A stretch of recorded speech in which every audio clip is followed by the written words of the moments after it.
Why do you reckon accountants don't start businesses as much as they should? Is it because they're anti-risk? Well, today we chat with entrepreneur Phil Diasinos, host of the Critical Mass podcast, owner of the Agora Farm, and serial entrepreneur with a few other initiatives. And we pick his brains on how we can take that leap. Chartered account that's living life in the black. Run through the chaos, never looking back. Realize one mission, leading with heart. In finance and fatherhood, they play every part. Welcome to the Ash, Hubert and Kevin Pod, the Account Dads. We are the Account Dads, a podcast for the finance and accounting leaders, strategizers, thinkers, and doers. We are back today with a guest, a friend of ours, a dear friend of Hubert's. He's told us there's about 20 years of stories. Welcome, Phil, to the pod. Give him a hand, lads. Thanks, fellas. Thanks for having me. That was a very professional introduction. Thanks, man. We try and keep it profesh. Yeah. Before we get to you, Phil, we just need to address the elephant in the room, or the bandage on the hand. Ash, tell us very quickly why you shouldn't put your hand in a lawnmower. Well, yeah, 3 days later, there's a significant damage, nail bed recovery. So, yeah, it's a lesson learned. If the lawnmower's on, do not stick your finger inside it. So, who would have thought sharp and dirty blades? Yeah. Well, just we had to add that because Ash would have his finger up the whole pod. Yeah. And we don't want people to think that he's making a point the whole pod. It's like this the whole time. I've got the cricket streaming in the background, so I was just trying to... Yeah. A bit of ET action. Yeah. Well, it's good. Thanks, Phil, for coming down, man. Pleasure. Tell us a bit about... Actually, Hubert, tell us a bit about how you know Phil and the sleepovers that you've had in the last 20 years. Yeah, so Phil and I guess we went to high school together, so we've been good mates ever since then. I guess it's the love of our Ford that got us to be mates. And yeah, I mean, like I said, plenty of stories. We went to the same university as well, didn't we? But yeah. Different courses, but same university.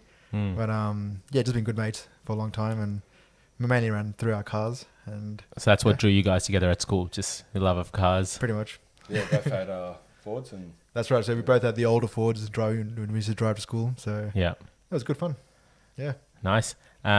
Phil, you went to uni. I remember actually seeing you at uni a few times as well. Did you do business as well at uni? Started studying forensic chemistry and then transitioned to a double of mechanical engineering and also double with applied chemistry. So Bachelor of Chemistry as well. Yeah. Oh my goodness, mate. You make Bachelor of Business Accounting sound like kids' work.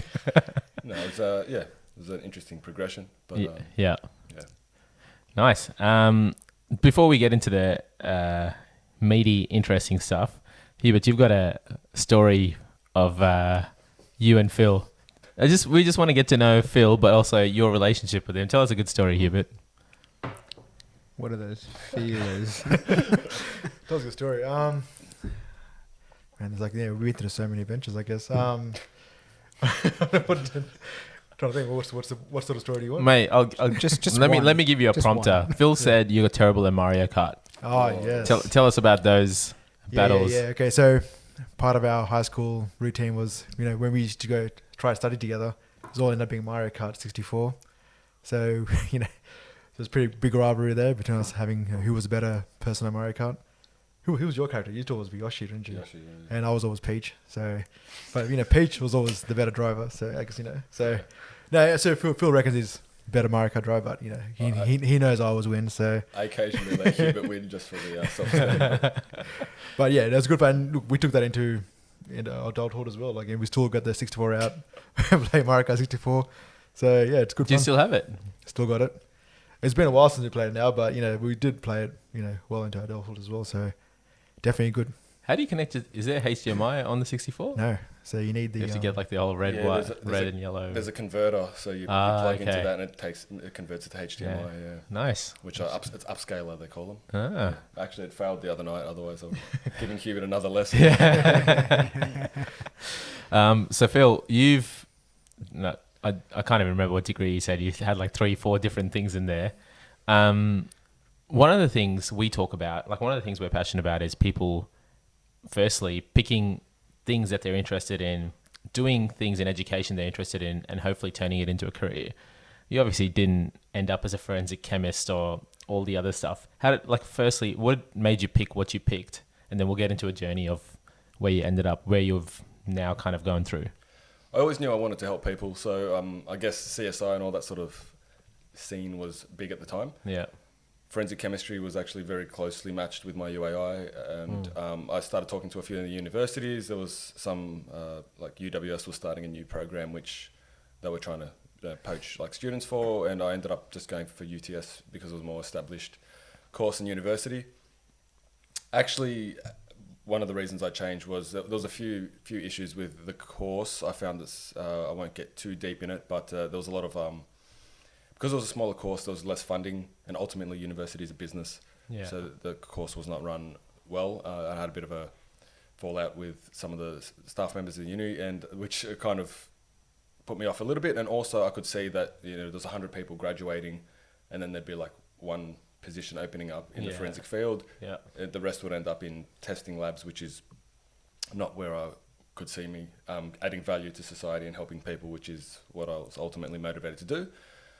Then I didn't want to waste that degree, so I then transitioned by doubling up the forensic chemistry element with mechanical engineering. So I was obviously interested in mechanical, you know, motorbikes, cars, all things mechanical. So your real passion was, eh? Yeah. So I just tried to get a greater depth of knowledge in there. Then in the background, I started a business with my brothers doing, modifying a few friends' cars and that, so Launch Performance, which we kind of still have operating just loosely, just as a... Fast and the Furious 4 Western Sydney version. That's it, yeah. Was that one of your first customers for that? Yeah. I'd say so. When we had the Triple S? Yeah, we did we had a relationship with an exhaust company, so we used to send leads there and air inductions and all that sort of things, and we bought all the tuning software so we could do some of that. Hubert's pink, Peter's Triple S. Just for everyone out there. You still got a Barbie seat coming? Yeah. So yeah, that's pretty cool. So you actually like directly applied it, and that's one of the things we talk about, right? I love that you just spoke about how 100 people graduate, only one person will get a job, because that's one of the things we've been kind of, particularly in the accounting space, a lot of people go into it, but then everyone comes out and everyone's got to start somewhere, but there's such a limited amount of jobs in there. People just end up doing some other career, they go down other career paths because it's really hard to enter the space unless you have experience, and there's a catch-22 there as well. So you went down this mechanical engineering route. Tell us how it aligned, because you guys have a family business as well. You've modifying cars, got family businesses. You've ended up somewhere else now as well. And we'll get to that in a second. But tell us about this pathway. Did you have like a 10-year plan in your mind around where you wanted to end up, or were you always like, I just want to keep learning new things and see where I land? Yeah, look, learning is very important. I've always valued it, and I guess I did have pressure. I probably would have started a business, to be honest, had I not had the family pressures to go to university. Yeah. So I always had that entrepreneurial sort of bug where I wanted to create and grow and do all those sorts of things. But having said that, the foundations laid by going through the formal education process is a great tool, and I don't regret it at all. So that kind of... Sorry to cut you off. What do you reckon are the good foundations that help you? Because a lot of people out there now that kind of talk about formal education post high school being a waste of time. People paying to go through uni for 4 or 5 years and not getting anywhere. What did you like about that, and what do you think is important? Yeah, look, I think there is some truth to that statement, because as I was saying earlier, it is a institution that's designed to ultimately make an income as well. So it's a like a privatized sort of sector. However, I did learn things about life from university. For example, you had to learn to play the games. Some of the exams you could take a cheat sheet in. Yeah. So I'd capitalize on the cheat sheet. I'd have every single question shrunk down at 64 slides. I'd have every single formula in that, and you go in and tests were easy. So you learnt to play the game, because I had a few setbacks where you go to a tute, and a lot of the tutorial instructors might have a bias for students, or they might have a particular hobby horse or a way of interpreting things which may influence results. So I just found the most direct way to the result, and I kind of applied that. And the further I got through uni, the easier I found it, because I learnt the systems and processes, and then I used that. So that, I think that was my biggest takeaway. Then I started to apply that in all factors of life. Yeah. How do I get the best health the fastest? How do I get the best result, the best business, the best? Yeah. So I think it was more a lateral thinking sort of, or like a think. Yeah. How to think outside of the box more than a particular formal education. Yeah. Feel free to jump in as well, lads. We just like hearing your voice, Kurt. Yeah. That efficiency, I actually like that a lot, because what you're designed to do is just, how do I get from A to B the quickest, not just go down the traditional route, right? And I think that's what like people have struggled with here. They go, go study accounting, go to your next thing, work for 10 years straight for somebody, then hope for the next opportunity. You've just come back and gone, no, that's what I want to do, is see my end goal. I'm here. How do I get there as quickly as possible? 100%. Skip the rest. I don't really care about what's existing, right? So that's right. And then I think that's one of the biggest problems in society. People often, even now, don't fully understand what that end goal is. They're like, oh, I want to have a family. I want to have a car. I want to have a house. Vague sort of goals, which, it's obviously perfectly good to aspire to those sort of things. But without having those specific goals, those specific targets, specific time frames, you could meander forever. Like you want to get from Sydney to Gold Coast. You could drive via Perth. You could drive, go through the Tasman Sea, or you could go directly A to B, put your GPS on, and you make a mistake, you recalibrate, head to your target, so you get there the fastest you can. And that's what. Yeah. I think that's huge. I think that's it's not a common trait now for a lot of people. Like, I think everyone's expecting going, oh, you're going to go from Sydney to Queens, let's say Gold Coast. Oh, somebody's going to take me on that journey. Look, I'm not going to go do it myself. I want somebody else to take me on that journey for me, and somebody's going to help me arrive at the destination. Doesn't work that way, right? So not always. That's it. So sometimes you might have a partner which might help out and stuff like that, but ultimately your accountability is to yourself, and if you live by that, then I think you'll go far. We're going to jump around these notes a bit. Recursive programming. We're talking about thinking, and is that like systems thinking? It was in the notes. Hubert had it. I don't know if he copied and pasted from somewhere else. There's also something here about peaches and something else. Right? So I thought, recursive programming. Tell us about that. Yes, so I'm working with a gentleman called Andy Williams, which I just did a podcast episode on the critical mass with, and he's like a giant in coaching industry. He's former SAS, high achiever, former professional athlete in cycling. Anything he does at the highest level. And he's introduced me to recursive programming. So basically it's applying computer-based logic and reasoning into your day-to-day life or your business. So you've got you get your input, your output, and then once you've got your output, you feed it back in, and you keep making iterations until you get like more and more optimized and better results. And it's like these ever-improving cycles. And also addressing issues. So like there's a computer term called stack overload. So basically when you get a blue screen, when you've got too much going on, the things that come up last get dropped off, and you overload and you can't handle it. And so it's applying that logic to your day-to-day life or your business. So now we work with and coach businesses in applying recursive programming to their business and industries, and the results are like awesome.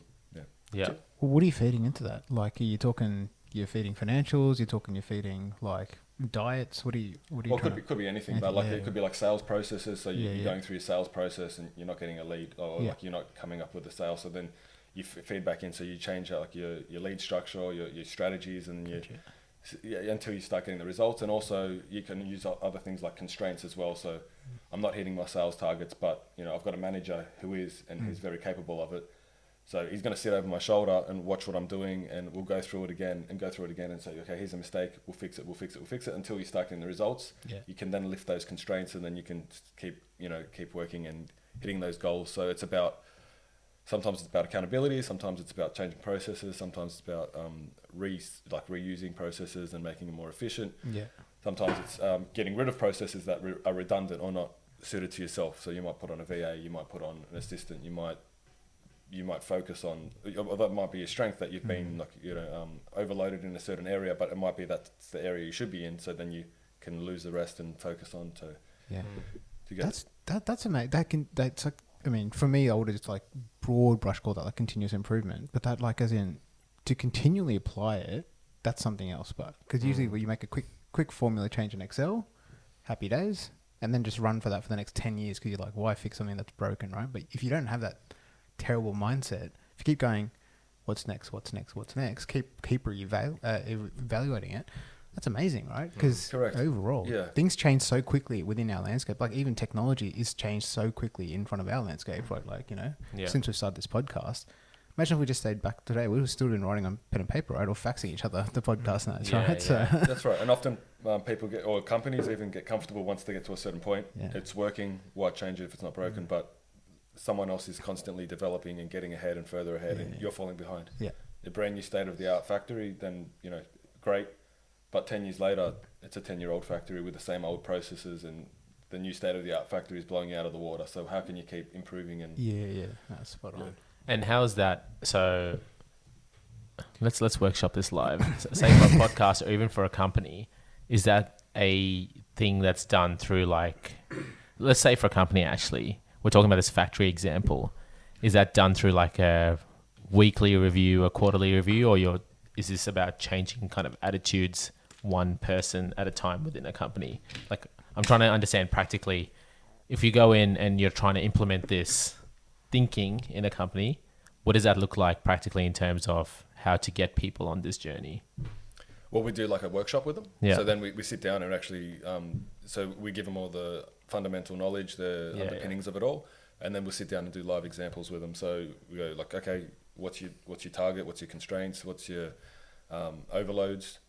And we'll work through it. So, okay, well, you've got a problem with your sales process. Let's run through it. We'll make a few calls together. We'll work through it, and then we can start working through the errors, workshop with other people. Right. Because, there's often the person sitting next to you might have what you need to know, but because sometimes it's, you don't call upon it, or it's overlooked, or sometimes egos get involved and things don't get to the point where they should be. So we actually go through the processes and get to the results live on the day. Yeah. And then we also offer follow-ups as well. So we might come back 3 weeks later, 6 weeks later, and go back through and see how things are progressing. And we also do like ongoing like leadership programs where we're able to constantly support and work with teams. Nice, man. And do you see an industry that's, do you work with an industry more often than not? Or so when I say industry, I mean like a type of role, so like sales or leadership more often than not, or is this applicable to every, like, can you take this to accountants as an example? Yeah, for sure. Some industries are more receptive to this sort of program. We probably real estates and lawyers is where we currently do a lot of our work, and a lot of our leads come from. Yeah. And some companies have budgets for continuous improvement and all that sort of thing. So it's a lot easier to tap in than going to like a ma and pa sort of business, which might not be open to that sort of way of thinking. Nice. I realized we didn't actually introduce all the things that you have under your belt, but it's probably a good chance for us to rattle off the things that you do, Phil. So you're a podcaster, you own multiple businesses, you are part of and run a number of initiatives. Let's talk through those. So your podcast, Critical Mass. Yep. How long's that been running, and how's that going? We've just released episode 4. Yep. And episode 5 is coming out next week. Yep. We're about to do some more pre-recordings. Nice. So that's been going for maybe 3 months now. And the focus of that is around this kind of, it's almost like recursive programming for people. That's right. So the Critical Mass, so it's going back to my nerdy chemistry sort of ways. So the critical mass is when a nuclear reactor hits a certain point where it's able to become self-sustaining. So it gets to a level where the nuclear reaction process is self-feeding, and it's able to go and accelerate and keep going. So getting people to that point as fast as possible. So from the A to B, as we were talking about, and so I interview people in different fields who have excelled and have picked up all these life skills. And I try to share it with the audience to help them get to their critical mass as fast as possible. Nice.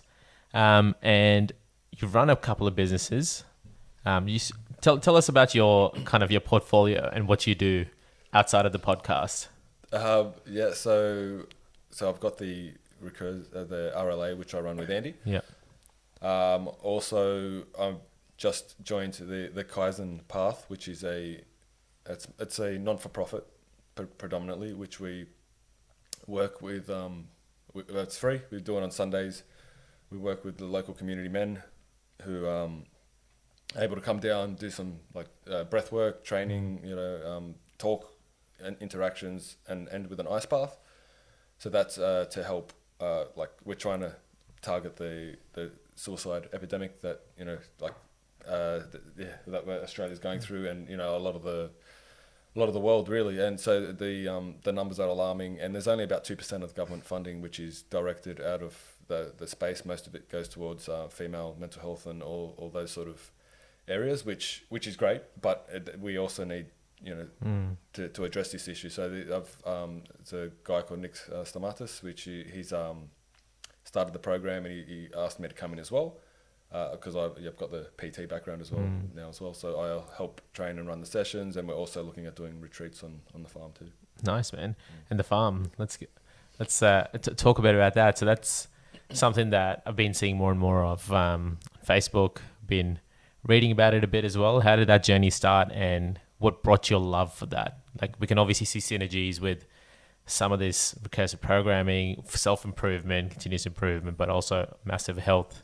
You've got a massive health kind of focus as well with everything that you do. Is that how it kind of came? Yeah. So learning, I guess, through COVID especially, we had a lot of freedoms taken. So part of it was about, having somewhere where we can have our own open space and freedom, and also learning through a lot of as a health crisis we're experiencing as well. So I wanted to be able to have somewhere we could grow fresh produce, and we've got chickens there, we've got an orchard, we've got vegetables where we can feed our family. We know what we're feeding them, we know what goes into them, we know what we don't use pesticides, we keep it all organic. So that was one of the big motivating factors.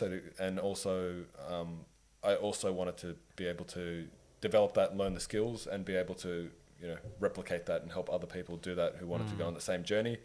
And same thing because I saw people that were buying farms during COVID and then going, oh my God, I've got a farm, I don't know what I'm doing, and then they'd sell it and then it'll all go to crap sort of thing. So I use a lot of the automations. I've got we installed solar with battery backup and automatic systems which are able to sell it back to the grid when the price spikes, and using the fluctuations in the power market. And we've got 2 years. If it doesn't rain a single drop in 2 years, we've got 2 years of fresh water. We've got about 2 years worth of irrigation water, and it's all relatively automatic. We've got drip feed irrigators which turn on timers where we don't have to be there all the time. And so I just want to amplify this and show other people that they can do it and it's achievable. And so we kind of, my whole family collectively joined forces to do it. It's a big undertaking, but also we're able to share that burden as well. So when we have to go up periodically to refill the automatic feeders and all that sort of thing, and we're able to share that load as well. Whereabouts is it? It's in the Upper Hunter, so Denman. Nice. And one of the questions that we had coming into this, you've got 3 kids. Yes. There's a sense of risk when you do stuff like this, a sense of risk that people of an accountant caliber don't tend to love to take. But you've done this multiple times now with a number of initiatives. Yeah. This stuff as well, particularly with fluctuations in property, land, all the investments you put into this particular place. Things could go south, could go well, but there is this sense of risk that you have to take, which you've taken multiple times. What do you reckon for someone like the 3 of us sitting here? How would you help, I guess, click that gear into us? Or is that just something that you build from a young age where, you either see it, you absorb it through family, or you just have to build that tolerance so that you can continue to do that? Or do you start taking risks like that now so you snowball it into something that's a bit more palatable when there's an opportunity that can come across? It's a good question. It's multifaceted. So I think one of them is, upbringing's going to develop your risk appetite, what you see your parents do or your family members, what sort of risk they take in business, if they're in business or working for themselves or more conservative. That's a factor. But there's personality types. So there's a good book, Surrounded by Idiots. So that's by Thomas Erickson. It's a book I'm about to write. It's a book, not the company. But so that it talks about different character types. So what's because he and his father were working on the profile types. You do them for job applications. So it splits people into blue, which is generally what you find in accountants. They're number people's Excel spreadsheets, more conservative, safe, nitty gritty details type of people. There's red, which are like your more alpha type go getters. They like kind of charge through. Even if it's high risk, they'll smash through, and sometimes they'll fail terribly. Sometimes they'll succeed. There's yellows, which is more like arty sort of creative sort of people, visionaries. They often think of all these ideas but have trouble getting traction to make this happen. And then you've got green, which is the more like people pleasing sort of types, or that like the general. They're very good at like working, sitting down, knuckled down, and like working through hours of work. So I guess it's important to recognize these character types, and often you'll see like a Mark Zuckerberg sort of person's more like a blue, where he was kind of like detail oriented and working on it. And then like they often work with a business partner who's often because yellow and red, so they're like creative, visionary, and also able to take the action. So that kind of pulls them along. So yeah, I guess in accounting, you probably see a lot of blue types because it's number based. Which is great because it's not each of these have their strengths and weaknesses. So often you might have to work together, or like if you do a partnership so for entrepreneurial stuff, generally you see like people are yellow, and so they're often, you've got it there. So often it comes. Berkman's test. Oh, nice. What's it called? Berkman. Yeah. That's real good. Yeah, so often that is probably something you can't really change, but being in an environment or working with others who have different color sets can often help you accelerate into those sort of. And is that something so I'm guessing you're like a red or yellow? Yeah. I'm assuming his colours, man. She's how rude. Maybe I think maybe yellow, blue. I think because I do like getting in the details, the numbers, and there's that as well. Yeah. And when you start stuff, do you look and seek that complementary skill set which you think you might have a gap in? Yes. Or do you need someone to just match your energy? Because it's also hard, right? Because I feel like sometimes you want people to match your energy, because sometimes blue might not match your energy, but they have the detail and they have the exact gap that you need to fill in your business or in your project that you're trying to build. But do you intentionally go and seek out, all right, where are my gaps? This is what I need. I don't need I guess I don't need a cheer squad. I need someone to actually do stuff with me. Yeah, well, I find I'm a networker, so whenever I meet lots of people and I talk too much probably, but yeah, I try to find, I like putting people together. Like if sometimes I might not involve myself, but I'll say like, okay, you're looking to get into business, and these two people go together well, and I like to kind of network and put people together. And sometimes things just happen. People come and approach you and say, like this Kaizen Path sort of thing. They kind of said, I like your ethos, and I like what they were putting down, so we just work together. So kind of sometimes it just naturally progresses, but I think you have to be open to it. So if you've got that mindset where it's like business is risk, I'm adverse to it. When those opportunities come along, you're gonna shun them because you're like, oh well, that's risk. I don't like risk. Risk's bad. Having said that, obviously you don't take uneducated risks. But if an opportunity comes along, and be open to investigating, doing your due diligence, and if it makes sense, then potentially you can pursue it. If not, then you don't have to make a force fit. Yeah, nice. So he's not saying yes to everything. Just to be clear, he's doing his due diligence. Right? So that's really critical. Well, that's right. And having said that, I've made tremendous failures, like everyone, and that's where you learn the most. And like I said, I've got no regrets, but.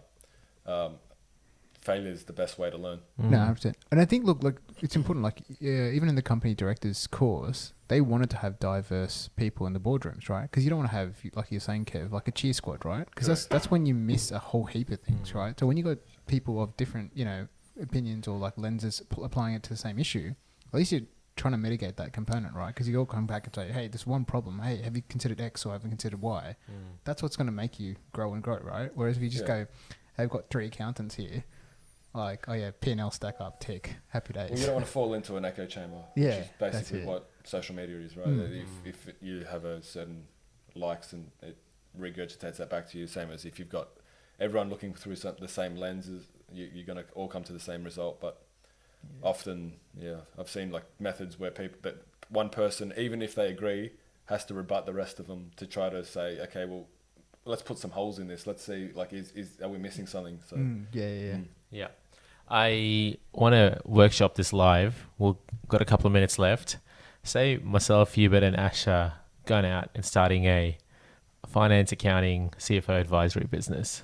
How would you help us blue brains kick that off from a day 1 to 30 plan? So you spoke about networking. Yep. I'm presuming that's pretty important because you want to meet people, build relationships, get business. But how would you take us from blue to red, yellow brain? Just keen to hear your thoughts. Well, I'd focus on the blue stuff initially. So you like the details, you like, that certainty. Talk to a few lawyers, accountants that are specialize in business to get a bit of a roadmap, see what the costs are, see what the implications are, and also look at that end goal that we were talking about. So do you all align? What's the goal? Like, do you want to make $1 million and retire? Then you're going to leave these 2 guys to, you sell out, or like have a goal, have a clear plan, and be on the same page, because it's not when the hard times, it's when you start making money, when holes happen in businesses, because people say, oh, well, I'm doing more, you're doing more, and this and that. So if you've got a clear map and strategy and say, well, if I'm doing more or you're doing more, then maybe we can split equity at that time, or we can split,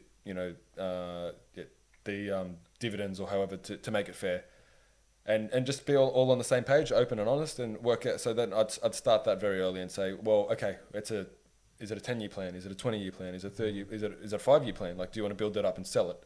Or are you all in agreement to that? Because maybe you want to do that, but Hubert doesn't.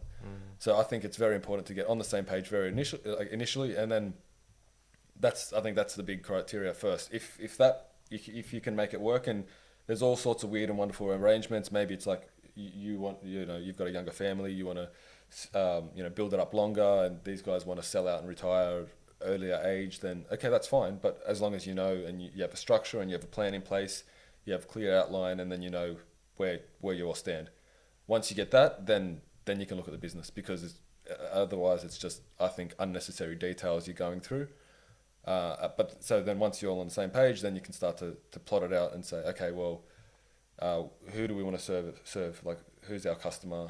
And then go through like your business plans, and then work through and so there's a lot of tools and resources which I can point you towards, which are powerful in doing that. But I think the most important part is, once again, having that vision, where we want to get to. Do we want to go there? And then you can have a direct path, because it's not like if you've got all these ideas, and sometimes that's where a yellow can complicate things, because they're like chase shiny things. They're like, I want a business in accounting. Okay, cool. But you know what? I've got a friend who's got a marketing consultant, so we'll add marketing to the business as well. And then that could be lucrative. But then suddenly you're chasing 5 rabbits and you catch none. So So blue has some great strengths as well. That's good. Any final questions, lads, as we wrap up? Yeah, we all need to do a Berkman test again, right? We'll do it live in an episode and try and guess each other's colours. Thank you for talking today, Hubert. Appreciate all your comments today. Don't worry, the next episode I'll be in there. What's Cara coming? We're coming first at the moment. Appreciate your time, Phil. We'll churn out another episode with you, but really good to get this mindset shift for us as accountants, because what we want to try and do as well, part of this podcast, is open up different ideas, experiences, and opportunities to accountants and finance leaders out there. And you're one of the few that have, taken the plunge and enjoying doing what you do. So learning a lot from you and appreciate your time here, mate. Thanks for having me. And Thanks so much. yeah, No worries. Thanks for listening, guys. We'll catch you on the next episode of the Ash, Hubert, and Kevin Pod. We are the Accountats. Cheers. Hey, like this episode? Follow our channel for all things finance and accounting for your business. Get in touch with us if you have any questions, and we may feature it on the pod.